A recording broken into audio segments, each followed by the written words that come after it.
Here's a question for you. Ronald Reagan redux. Jeb Bush unveiling his plan to get to 4% growth. He says we can do it. A tax overhaul that looks a lot like Reagan in 1986. Our Phil Mattingly joins us now from Washington. Boy, cut corporate gains, cut corporate taxes and lower the number of tax brackets to 3 sounds very familiar. Where's Rusty, Phil? Indeed it does, Mike, and I think there's a reason for that. One, he wants to appeal to a lot of the people who not only like what Ronald Reagan did in 1986 with his tax proposal, but frankly almost idolize Ronald Reagan in general. As you noted, simplification is key here. That's reducing the income tax brackets to 3 from 7. The top level would be 28%. But I think the key component for Bush on this is on the corporate side, slashing the rate from 35% to 20%. Now, there's a reason why he needs to appeal to business here, and one of them is Donald Trump has really kind of thrown everything on its head when it comes to tax proposals. His willingness to attack the capital gains tax, the carried interest loopholes, as it's often referred to, has kind of pushed Republicans off balance a little bit.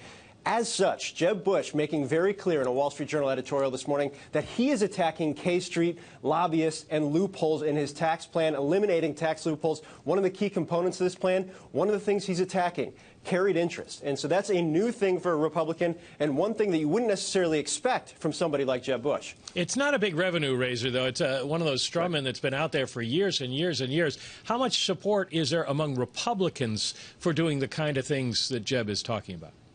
Look, raised eyebrows this morning, Mike, because this is just something that you don't necessarily expect. Mitt Romney didn't touch this on the Hill. This has always been a non-starter for Republicans. But if you look at the way that Donald Trump's message has resonated on this issue particularly, when you poll test this, Democrats appear to always be on the right side of this debate when it comes to carried interest. Donald Trump has tapped into that, and it looks like Republicans agree with him as well. So this isn't exactly a huge risk for Jeb Bush, particularly because of the other pro-business components of this plan. Phil Mattingly, buried in the news of a busy September Wednesday is a tech summit with leaders like Tim Cook and Microsoft and others being hosted by China. How big of a shock is an American tech summit involving the Chinese to Washington?